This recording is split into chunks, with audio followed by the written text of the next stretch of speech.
नमस्कार, मैं हूं कौशलेन प्रताप सिंह और आप देख रहे हैं न्यूज़ सुपर 24। भारत एक युवा देश है, इसको कोई नकार नहीं सकता। और आई युवा एक ऐसी संगठन है, एक संस्था है जिसके माध्यम से यूथ रिजर्वेशन इन पॉलिटिक्स का एक मुद्दा उठाया जा रहा है कि यूथ की भागीदारी, एक कानून बनना चाहिए यूथ के लिए। 30% की मांग है रुद्र प्रताप जी की। हमारे साथ मौजूद है रुद्र प्रताप सिंह।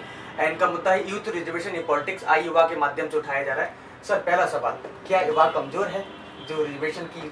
नहीं कौशलेन जी, युवा कमज़ोर नहीं है, लेकिन युवा ज़रूरतमंद है। हाँ। और उसको इस समय ज़रूरत है। जैसे आप एक पेड़ लगाते हैं तो आपकी जिम्मेदारी बनती है कि उसको आप एक ऐसा माहौल दीजिए कि जिसमें वो पल बढ़ सके। सेम यही चीज़ युवाओं की राजनीति में है। युवाओं की राजनीति में जो भागीदारी है वो आज नहीं के बराबर है। लेकिन सर, आज का जो युवा है वो बड़ा जोशीला है, फुर्तीला है। अगर आप भी मतलब यूथ रिजर्वेशन पॉलिटिक्स की बात कर रहे हैं, राजनीति में अगर युवा की भागीदारी बात कर रहे हैं, तो सर युवा में देखिए, मोदी जी ने कहा था कि साहब ये युवाओं की सरकार है, युवाओं की देन है और भारत एक युवा देश है। तो युवाओं की वजह से पूरा राजनीति चमक जाता है। अगर युवा चाहे तो उसको आरक्षण की कोई जरूरत ही नहीं पड़ेगी।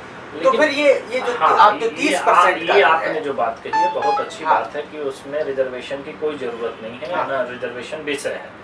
लेकिन बात ये है कि युवाओं के लिए एक प्लेटफॉर्म जब तक हम तैयार नहीं करेंगे तब तक वो उस पर परफॉर्म नहीं करेगा।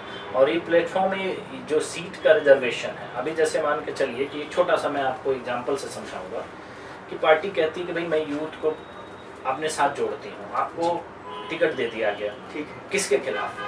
नरेंद्र मोदी जी के खिलाफ। एक युवा को अगर सीट पे उतार दिया जाए चुनाव लड़ने के लिए नरेंद्र मोदी जी के खिलाफ, तो क्या आपको लगता है वो जीत सकता है? लेकिन आपने काउंटिंग कर ली ना अपनी, कि आपने एक युवा को अपना एक टिकट दिया और आपने वो गिनती लोगों के सामने रख दी कि हमने इतने लोगों को टिकट दिया।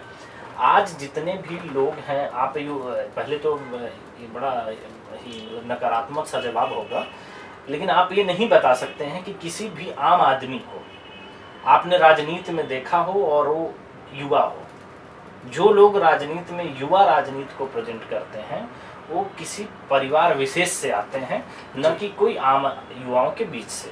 तो अगर कोई परिवार विशेष से आता है तो उसकी समस्याएं युवाओं की समस्या नहीं है, क्योंकि